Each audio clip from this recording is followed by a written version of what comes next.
Good morning, all of you. So, I am Dr. Sagun. I am a pediatrician and a lactation consultant in Chaitanya Hospital, Sector 44, Chandigarh. So, happy breastfeeding week to all the families, all the mothers and parents.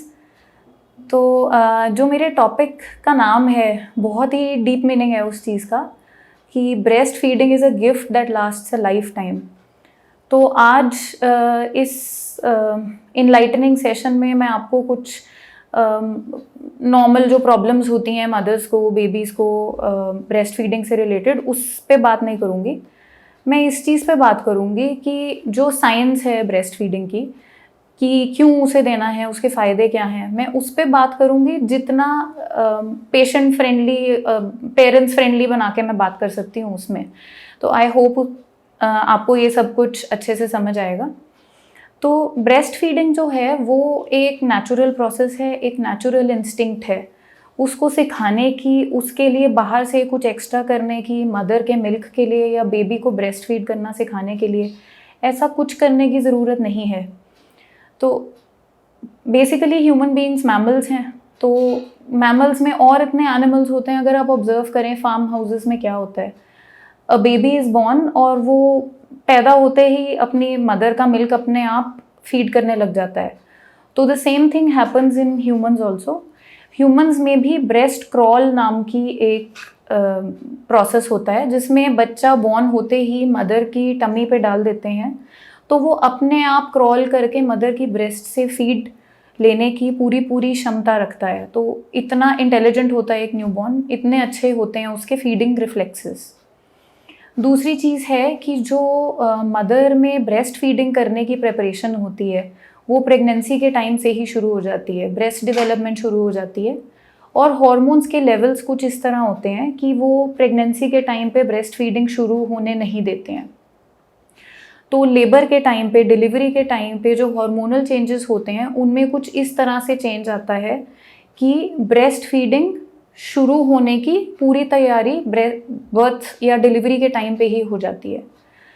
तो इसीलिए बच्चे को breast feed देना for varying reasons पहले golden hour of life में बहुत ज़रूरी है। So this is the first science कि ब्रेस्ट फीडिंग शुरू कैसे होती है। पहले 1 घंटे में, चाहे नॉर्मल डिलीवरी है चाहे LSCS है, पहले 1 घंटे में is the best time to start the feeding for the baby. अब अगली चीज़ क्या है, एक न्यू टर्म है हमारे पीडियाट्रिक्स की साइंस में जिसको कहते हैं fetal origin of adult diseases. इसका क्या मतलब है? फीटल है जो माँ बच्चे के पेट में रहता है प्रेगनेंसी के टाइम पे। तो एक बार्कर नाम के साइंटिस्ट हैं, उन्होंने इसका मेन एक आइडिया दिया था वर्ल्ड को। वो कहते हैं कि जिस तरह का खाना एक बच्चा खाता है, माँ के पेट से होने के बाद, पैदा होने के बाद जो भी वो डाइट लेता है, जिस तरह का दूध पीता है, उस सब का इफ़ेक्ट उसकी एडल्ट लाइफ पे होता है। जिसका मतलब है कि जो एडल्ट्स में प्रॉब्लम्स होती हैं, BP बढ़ने की, शुगर बढ़ने की, कोलेस्ट्रॉल बढ़ने की, उन सब चीज़ों का जो कनेक्शन है वो फीटल मतलब प्रेगनेंसी के टाइम से है बच्चे की लाइफ पे। तो ये जो है हाइपोथेसिस, ये एक बहुत ही अट्रैक्टिव हाइपोथेसिस है और बहुत लॉजिकल भी है, क्योंकि माँ जो खाना खा रही है प्रेगनेंसी में ब्रेस्ट फीडिंग के टाइम पे, और जब बच्चा थोड़ा बड़ा होके खाना खाने लगता है, जिस तरह का खाना हम दे रहे हैं उससे पूरी बॉडी की प्रोग्रामिंग होती है।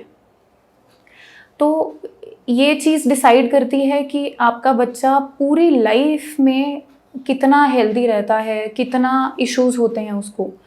तो यही मतलब है जो हेडिंग है आज के टॉपिक की, gift for a life time. तो अब मैं इसकी थोड़ी सी और डिटेल में जाकर आपको समझाती हूँ। तो इसमें एक और टर्म समझनी क्या ज़रूरी है कि मैल न्यूट्रिशन क्या होता है। तो मैल न्यूट्रिशन में मोस्टली लोगों को क्या लगता है कि बच्चा पतला है तो वो मैल न्यूट्रिशन है। नहीं, जो नॉर्मल न्यूट्रिशन है उससे कम या उससे ज़्यादा, या जैसा जिस तरह के पदार्थ, प्रोटीन, कार्बोहाइड्रेट्स बच्चे को मिलने चाहिए, उसके अलावा किसी और तरह की चीज़ अगर हम उसे देते हैं, ये सब चीज़ मैल न्यूट्रिशन में आता है। मतलब अंडर वेट होना, ओवरवेट होना जो आजकल काफ़ी कॉमन हो रहा है, ओवरवेट, ओबेसिटी। और तीसरी चीज़ क्या होती है जो बाहर से मेजर करना थोड़ा मुश्किल है, मैं किसकी बात कर रही हूँ कि ब्रेस्ट मिल्क पे जो एक बच्चे का शरीर बढ़ता है, जो बनता है, उसकी जो क्वालिटी होती है वो इन टोटल थोड़ी अलग होती है कोई भी टॉप फेड बच्चे के कंपैरिजन में। क्योंकि जो ब्रेस्ट मिल्क है उसमें जो ह्यूमन बेबी के लिए सबसे फिट प्रोटीन, शुगर, कार्बोहाइड्रेट्स और केमिकल्स हैं, जो इम्यूनिटी के केमिकल्स हैं, वो सब बिल्कुल सही मात्रा में है, because it is all decided by the nature. So अब मोटे मोटे मैं फ़ायदे बताऊं जो सबको ही पता होते हैं आजकल कि ब्रेस्ट मिल्क के सबसे इम्पॉर्टेंट बेनिफिट्स क्या हैं। वो ये है कि breast milk is full of immunity. जो पहला ब्रेस्ट मिल्क होता है colostrum, that is like the first vaccine your child receives. तो क्योंकि उसमें एंटीबॉडीज़, साइटोकाइंस, इम्यूनोग्लोबुलिन्स ये बहुत ज़्यादा मात्रा में होते हैं जो बच्चे की किसी भी इन्फेक्शन से लड़ने की ताकत बनाते हैं। दूसरी ज़रूरी चीज़ है कि जो बच्चों में कॉमनली होने वाली बीमारियां हैं, ज़ुकाम, खांसी और कुछ सीरियस बीमारियां जो होती हैं जैसे न्यूमोनिया, डायरिया और कान की इन्फेक्शंस, मेनिंजाइटिस, ये जो सब थोड़ी सीरियस इन्फेक्शंस हैं, इन चीज़ों के चांसेस कम से कम 20 से 30% कम हो जाते हैं ब्रेस्ट फेड बेबीज़ में। और दूसरी बात क्या है कि इम्यूनिटी उनकी अच्छी होती है, तो वो 10 टाइम ज़्यादा सक्षम होते हैं किसी भी इन्फेक्शन के शरीर में घुसने के बाद उनको खुद ही कंट्रोल करने में।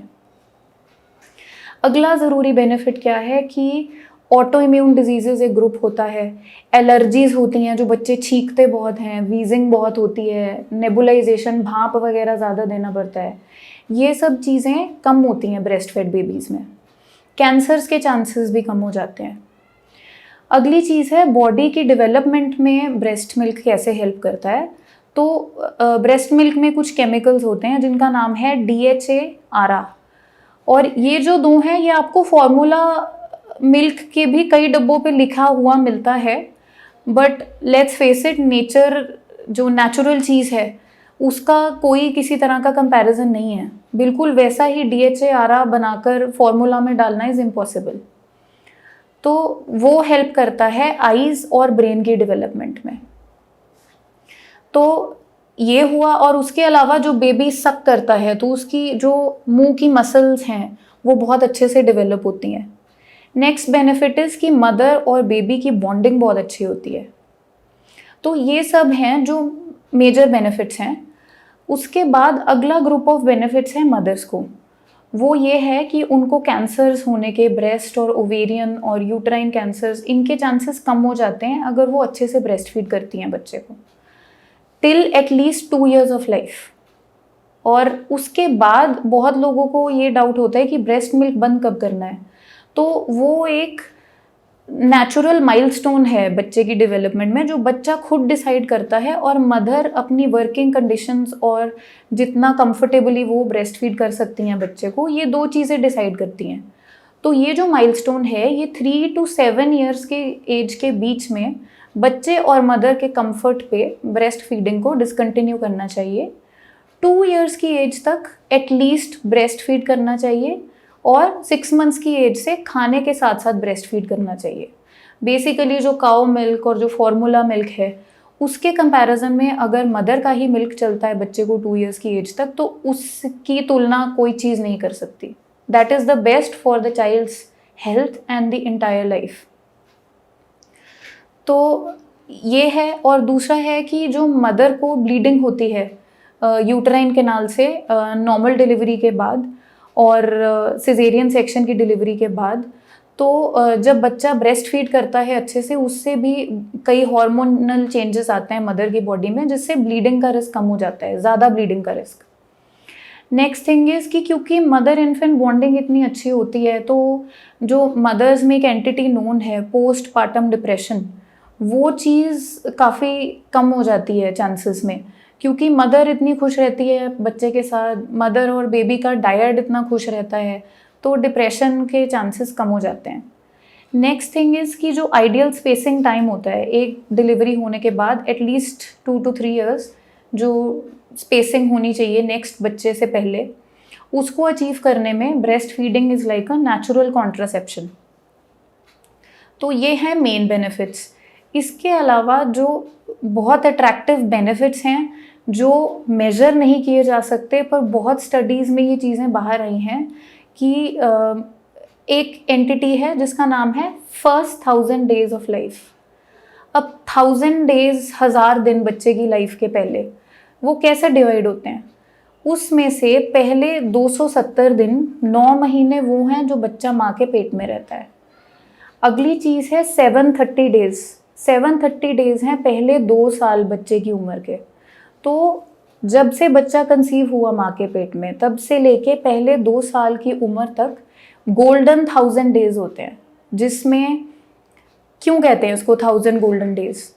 क्योंकि इस समय में 80 to 90% ऑफ ब्रेन की जो डेवलपमेंट है वो हो जाती है 2 से 3 साल की उम्र तक, और 5 साल की उम्र तक 90% ब्रेन बन चुका होता है। तो आप जिस तरह की इंटेलेक्ट अपने बच्चे को देना चाहते हैं, जिस तरह की इंटेलिजेंस उसे देना चाहते हैं, उसी हिसाब से डेवलपमेंट कराने के लिए बच्चे के ब्रेन की first 5 years is the most important. उसमें से भी पहले 2 to 3 years is the most important, क्योंकि उसमें 80% ब्रेन बन जाता है। सेकेंड थिंग इज़, जो बच्चे की बॉडी की ग्रोथ का फाउंडेशन होता है, जो मैंने क्वालिटी ऑफ न्यूट्रिएंट्स कहा, वो ब्रेस्ट मिल्क से बेस्ट बनता है। तो फ़र्क ये है कि फॉर्मूला फेड बेबी भी वेट गेन करता है, पर जो उसकी बॉडी की कॉम्पोजिशन होती है that is not always ideal, क्योंकि उनको बेबी के लिए जो सबसे अच्छे न्यूट्रिएंट्स हैं वो नहीं मिले। तो इनके जो बेनिफिट्स की मैं बात कर रही थी, फर्स्ट 1000 डेज में ब्रेस्ट मिल्क फर्स्ट 2 years में देने के, उसमें ये देखा गया है कि एक तो उनको डिजीज़ेस कम होती हैं।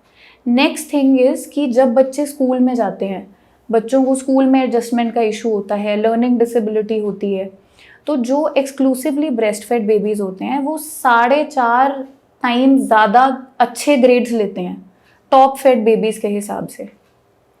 अगला ज़रूरी बेनिफिट क्या है कि जब वो और बड़े होते हैं, जब वो एडोलेसेंट और मिडिल एज ग्रुप में आते हैं, जब वो अर्निंग कर रहे होते हैं खुद की, तो जो एक्सक्लूसिवली ब्रेस्ट फेड पॉपुलेशन होती है वो 21% ज़्यादा वेजेस कमाते हैं as compare to top fed babies, because of the changes in the brain development and the intellect that they have. And the last thing is, क्योंकि उनकी इमोशनल डेवलपमेंट और जो ब्रेन डेवलपमेंट है वो इतने अच्छे से होती है, तो these kids when they grow up to be adults, तो उनकी ज़्यादा हेल्थियर फैमिलीज होती हैं emotionally, socially, at all the levels. So this is how I would justify breastfeeding is a gift for the whole life. So I hope you understood everything. काफ़ी scientific चीज़ें मैंने बताई, but I tried to make it simple for you. तो happy breastfeeding week to all of you. breastfeeding से related हमने इस week में कुछ activities plan की हैं new mothers के लिए, pregnant ladies के लिए, और for the parents as a whole. 3rd, 5th और 7th of August को 1st to 7th is a breastfeeding week. तो 3rd, 5th और 7th को भी हमारे हॉस्पिटल के थ्रू कुछ वेबिनार्स ऑर्गेनाइज कराए जा रहे हैं अबाउट ब्रेस्ट फीडिंग, जिसकी पूरी इन्फॉर्मेशन 2 अगस्त के अराउंड हमारे फेसबुक ग्रुप पे शेयर हो जाएगी। So please do attend those to enrich your knowledge about breast feeding. Thank you so much.